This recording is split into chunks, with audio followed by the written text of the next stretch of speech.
Welcome back to the world, YouTube. Welcome back to the world.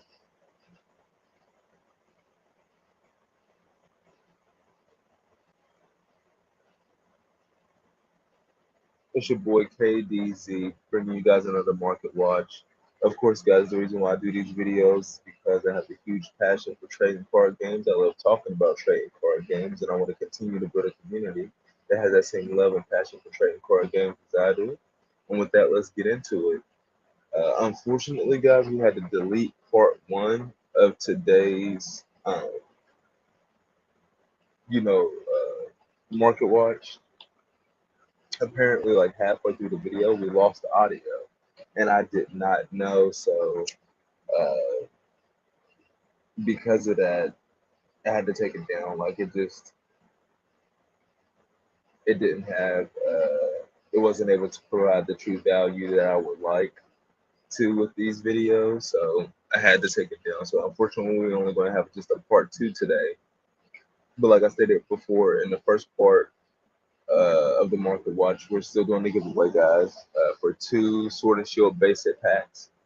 Again, to enter, all you need to do is be subscribed to the channel, like the stream, and comment after the stream ends. Comment on the stream, comment on the video. What is one of your top 10 favorite artworks of all time? And beside the artwork, phone call. What's going on there? Huh? Okay.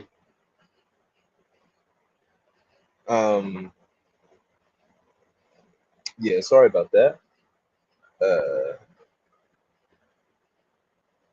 Uh. What was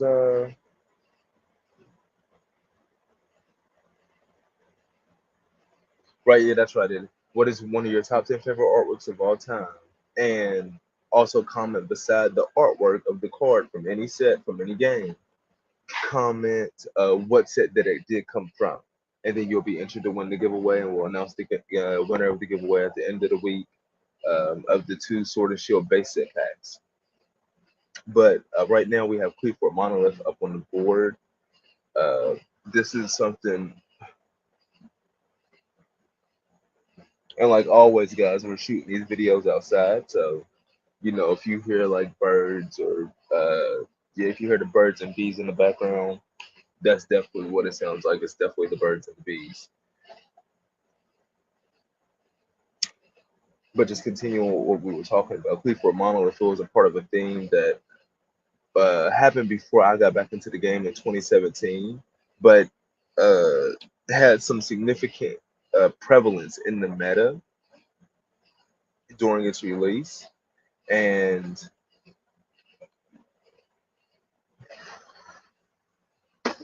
I've always admired the lore window of the secret rare Cleveland Monolith, and just particularly the lore windows of the Cleveforts in general, because they have a setting. They have, um, not only do they have a setting on their backgrounds, the setting adds to the world building of what happened when the Cleveforts arrived on the world that they arrived on, in the galaxy that they arrived in.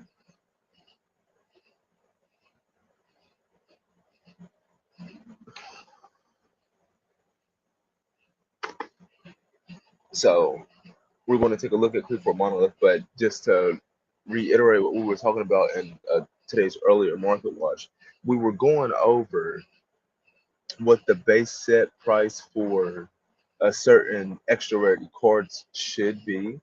I know that we had looked at both Duelist Nexus and Battles of Legend Monsters Revenge. I believe in Duelist Nexus, we determined that from the price of this booster box currently, that the base set of any quarter century secret rare in this set should be around $311. That's what the base set price of any quarter century rare should be, because at the price of these booster boxes, it would cost you $311 to pull one quarter century secret rare. And since it's randomized, you would pull one on average with $311, but there's no telling which one it would be. But because of that, it will make sense that the base price for all of them be 311, even though they're not, which just means that the majority of them are on sale right now. The only one that's even close to that price is Magicians of Bonds and Unity, which is actually above that price. So that's the only one that's actually making your money back on the $311 spent to pull a quarter century secret rare. And like I said, guys, these are pre-sale prices. So all of these quarter century secret rare uh, cards right now, not only are they under the base price of $311, which is the base price that any quarter century secret rare should go for, because that's how much it costs to pull a quarter century secret rare from booster packs. Um, it's still pre-sale prices, so they're inevitably going to fall even further once we actually get to launch weekend this weekend on Friday into next week, when a lot more copies flood the market from the numerous people that open the set.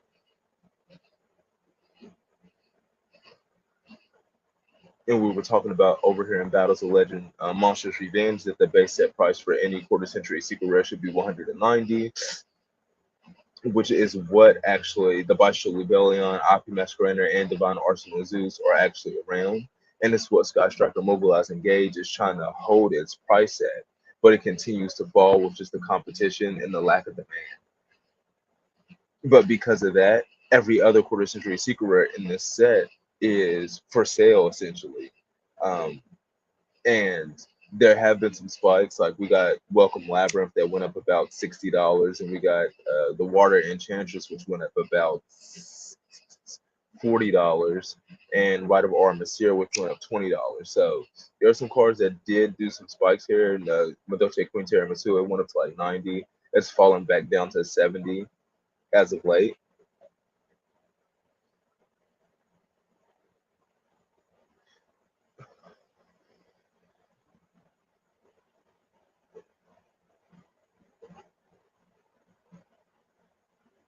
But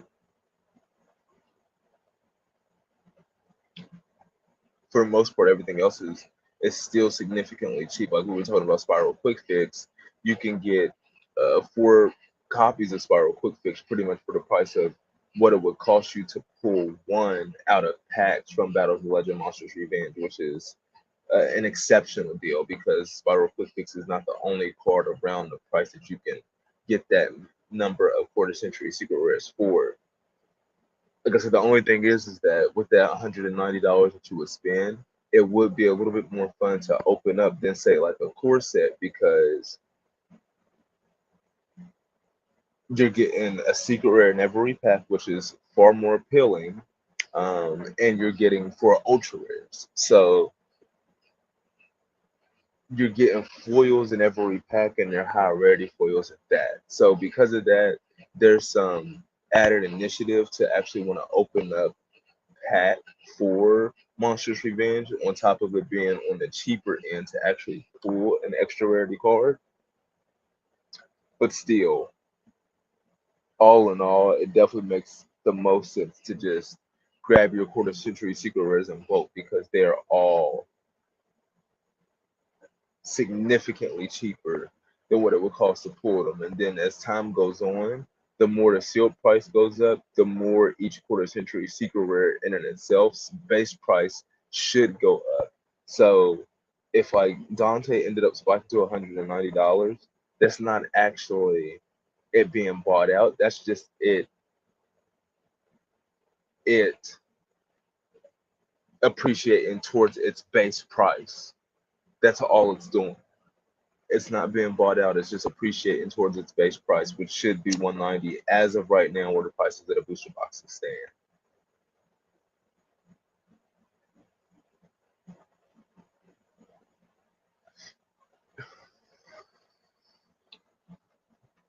I know for a fact that we did this formula in the market watch from July the 24th. So if you guys want to see like a deeper dive on the formula, I'm pretty sure we use like Tactical Masters. You can watch the market watch on July 24th, and it'll give you that deep dive formula that will give you the breakdown of what an extra rarity card's price should average from a set. But for the most part, outside of like the top two or three, like extra rarity cards in the set, the majority of them are like always under the base price of what an extra rarity card in the set should be. Like we talked about Mitsu, I'm pretty sure like Darkwing, because of the price of Darkwing Blast, like uh the amount of money you would need to spend to pull one Starlight Rare in Darkwing Blast was like $900. So being able to buy essentially like double the Mitsu for the price it would cost to just pull one from packs out of Darkwing Blast is beyond exception.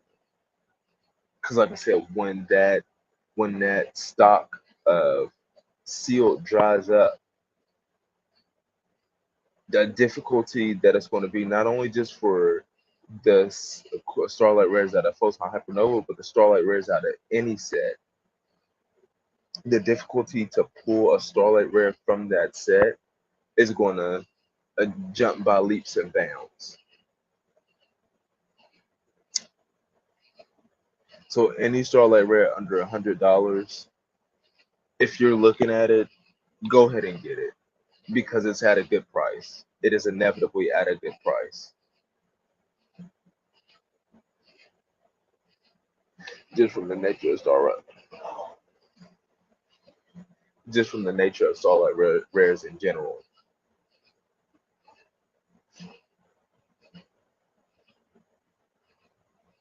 Like I said, the homie, he told me to do videos instead of live streams.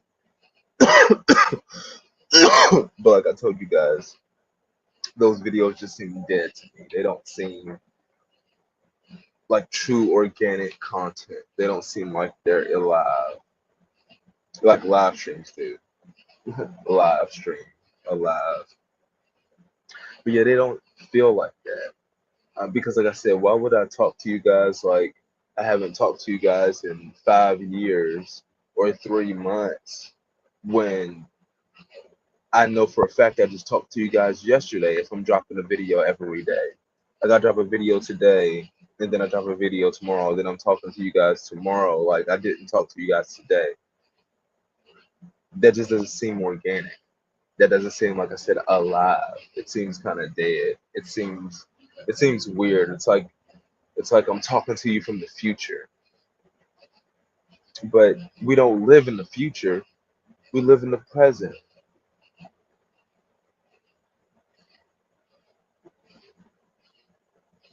I don't know.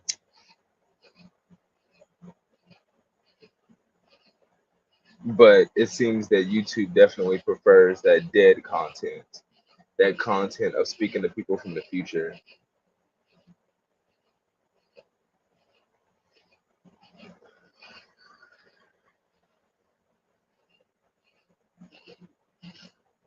Well, with all that being said and done, let's go ahead and go over here to Clefords.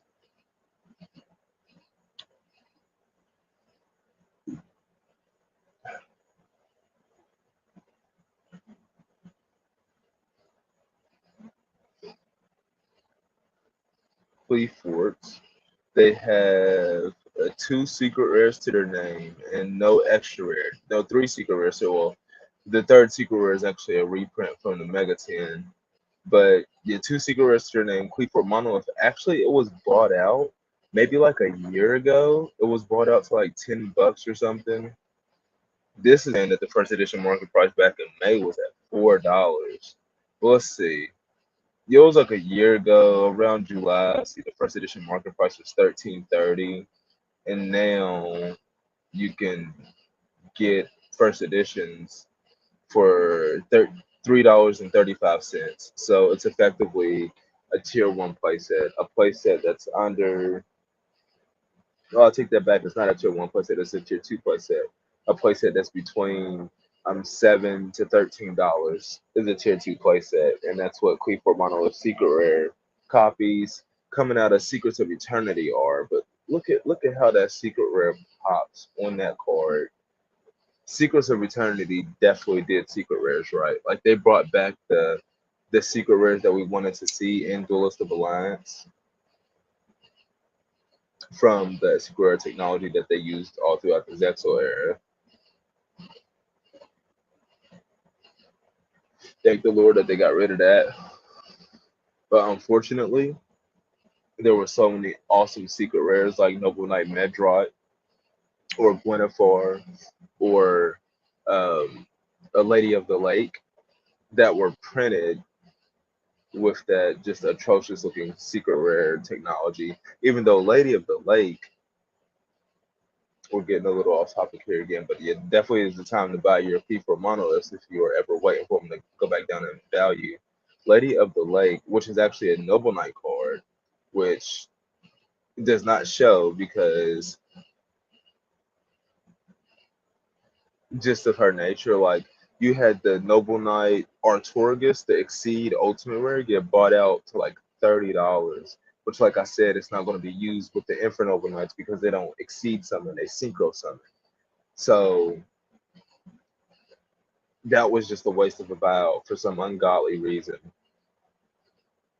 But you see, Lady of the Lake coming out of Shadow Specters, it has that Zexal secret rare technology, but it actually has. I wonder if it's because of the setting on it or the color, but it actually pops extremely well. And this is a card that does not have a reprint outside of the Platinum Rare uh, reprint that it got in that Noble Knight of the Round Table. That Noble Knight of the Round Table, like starter deck kit, which is such an obscure set in and of itself. But Lady of the Lake, secret rare copies coming out of Shadow Specters. You got a Nearman First Ed one going right here for $4.42 plus 99-cent shipping, so $5.42. And then you got Lightly Played starting at $5.25, $5.39, and then your next Nearman is at $5.45. So the last time I looked at this, it was like you can get play sets for like $18, which is a tier 3 playset, but it's still around that tier 2, tier 3 playset mark. It's around 15 to $18 for a playset for a card that really doesn't have. It does have a reprint, but for all intents and purposes, it does not have a reprint. I'm surprised. Well, I mean, this doesn't really work with. Actually, that is interesting because the initial Noble Knights, they were Exceed monsters, but then they get a Synchro monster. They get Ignoble Knight, Black Lancelot, and he's a Synchro monster. So they ended up crossing over into another extra deck mechanic.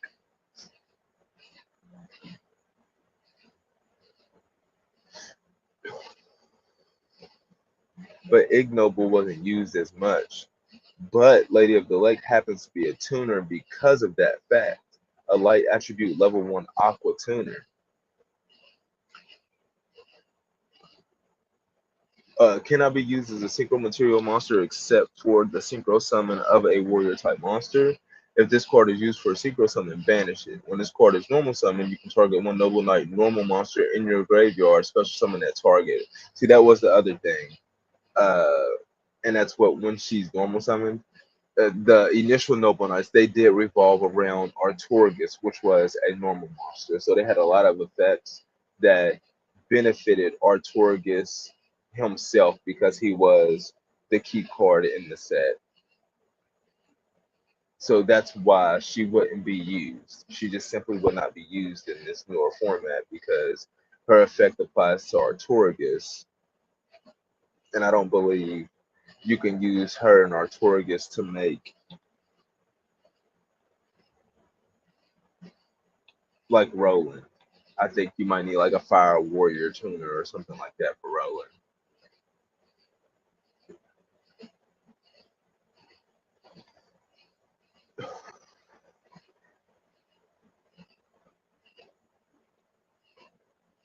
If this card is in your graveyard, you can target one level 5 noble monster you control, reduce its level by 1, and if you do, special summon this card from the graveyard.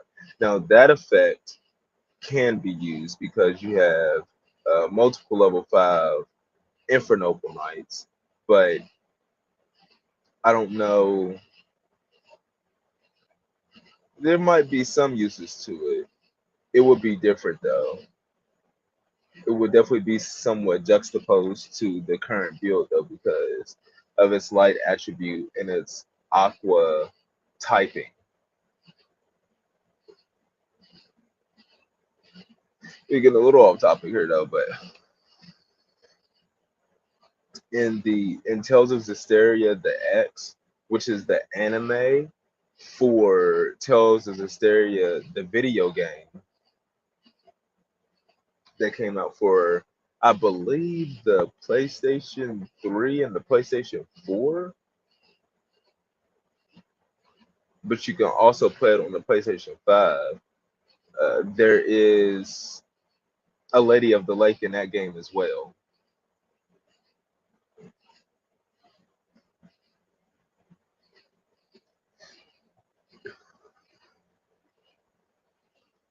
And she's brought to life in the anime, animated by Ufotable, who also animates Demon Slayer, if you guys were interested in that type of stuff.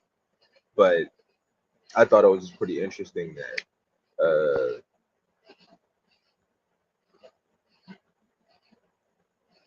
just the similarities. Like if you were to see the anime, you would see what I mean in terms of, well, it should be similarities if they're taken after one another. But let's go ahead and check out Shadow Specters. Let's continue to go down the rabbit hole. There was something else I did want to look at when I seen Lady of the Lake. She jogged my memory for something.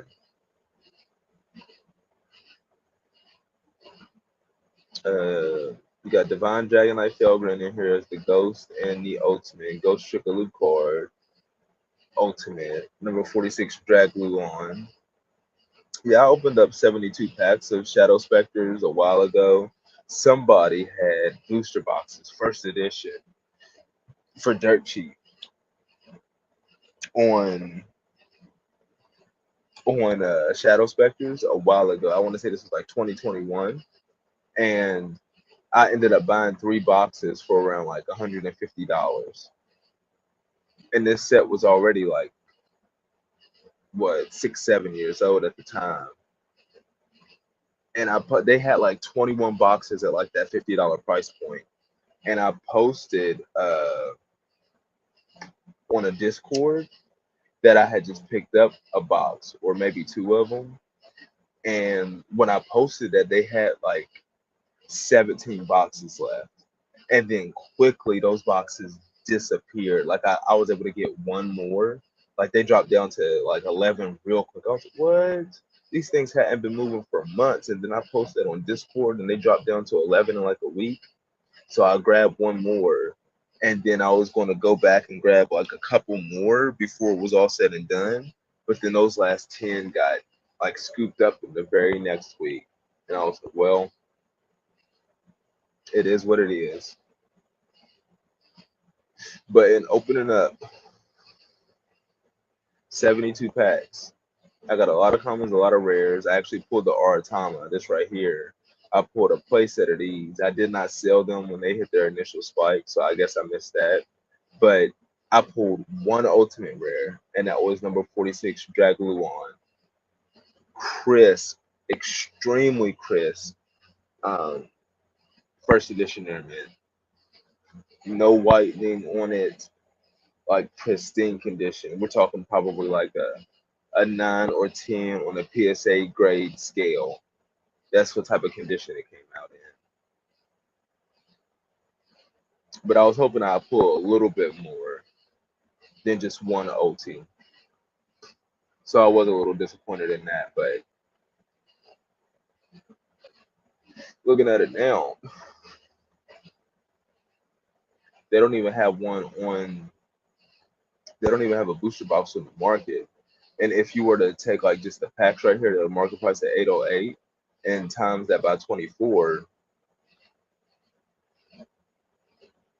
8 times 24, that's a $192 booster box. So if I would have saved those and not cracked them open, I would have profited in a couple of years significantly. I would have almost 3x because, like I said, they were at $50. No, I would have 3x because it's 192. So I would have almost 4x that.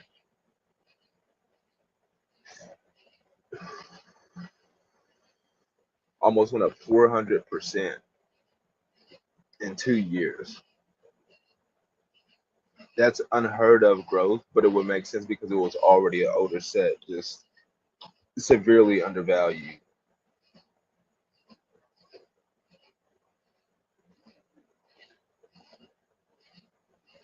But I did enjoy that. I have fond memories of opening up those 72 packs. I mean, those 72 packs was a lot of packs,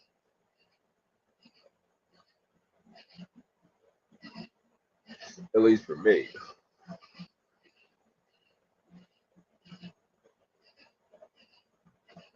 But back when I cracked that, it was like a $20 cord. It spiked to like 30 or 40 or something like that. I never ended up selling it, and now it's back down to 12. I did always want like a playset of this card. I'd hope that the first edition near mint, it has a market price at 1204, 77 listings as well as 8. I would hope that a near mint would be as near mint as pack fresh as mine was. Like it was cracked open. They seen what it was and they immediately put it in the sleeve. I would hope so, but you just never know.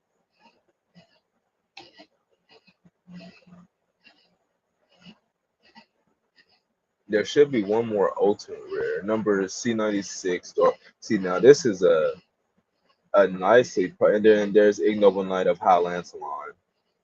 Wow, he has 19 listings. He has a market price of $2.90 with 19 listings as low as 282. So it seems like people did go for Ignoble Knight High Lancelot, but I guess they realized that it's actually not the bee's knees. It doesn't have the same synergy because it was just made at a different time for a different version of the deck. I'm gonna go check out Heritage of the Chalice too. I still have a copy of that. I plan on listening because I don't plan on playing any noble Infernoble Knights. I do extremely like the theme, the night theme. I'm a huge advocate for knights. I mean, that's what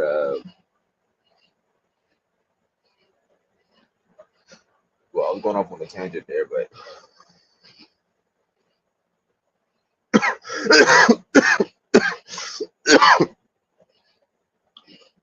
okay, I was wrong about Highlands. he uh he did get bought up.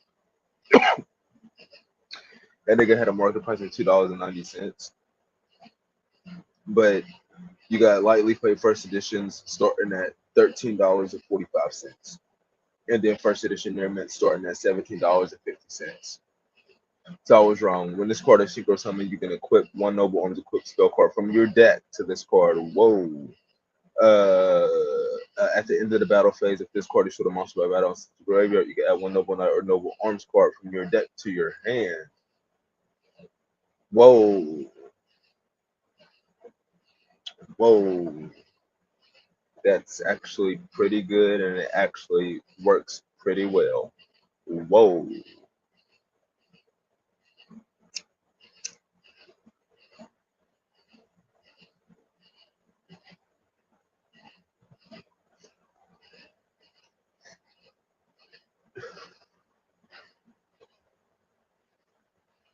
And it effectively does not have a reprint as well.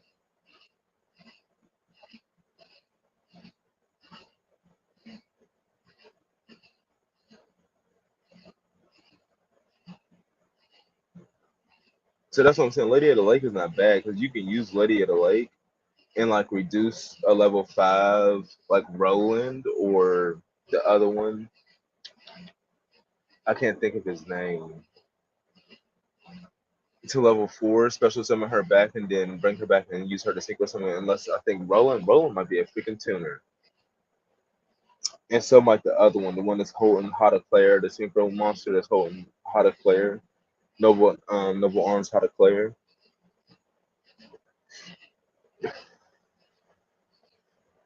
I can't think of his name though. But before I got up, oh yes, number C. Now this is value. We're talking about an ultimate rare from over 8 years ago. That's first edition near mint. Going that is actually it has ties to the anime because number 96, Dark Mist, was used by the alter ego of Astral in the Yu-Gi-Oh! Zexal anime. And this is just the chaos form. This is chaos number 96, Dark Storm. This is the chaos form of Dark Mist.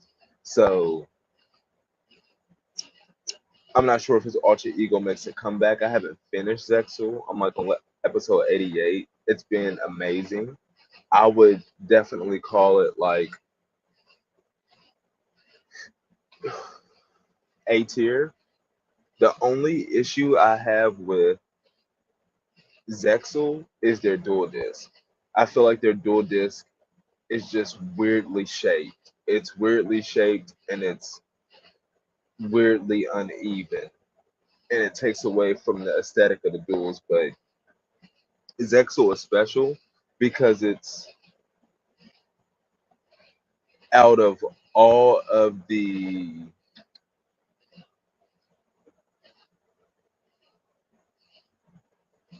dual monsters after GX, it's like the only one that's just it has no gimmicks in it. Like 5Ds has a gimmick, Arc 5 has a gimmick, Link Brains has a gimmick, Yu-Gi-Oh! Sevens has a gimmick. They all have a gimmick, but Zexal does not have a gimmick, and its speed of the game is closer to today's game, so it translates well as it has really good animation. So that translates to the modern day as well as it all being dubbed. So because of that, I give Zexal A tier by far. The story is not bad either. The number counters is okay. Out of the number counters in all of the anime, I feel like Duel Monsters definitely probably has the best. Well, Duel Monsters has the second best number counter. I really like Duel Monsters simplicity, the way that the font that the numbers were in, and the sound that it made. But number one on my list would be 5Ds, their number counter. Arc 5, their number counter is actually really good as well. I would give that it'll be a tie between DM and Arc 5's number counter. That's how good Arc 5's number counter is.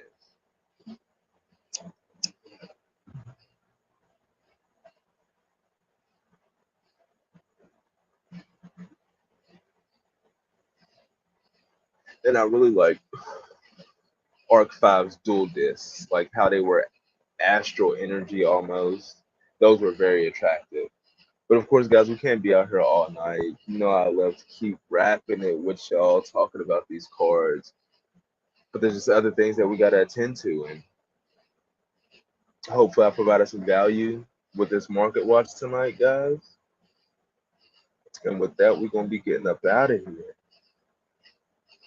Are we in there? Are we in there?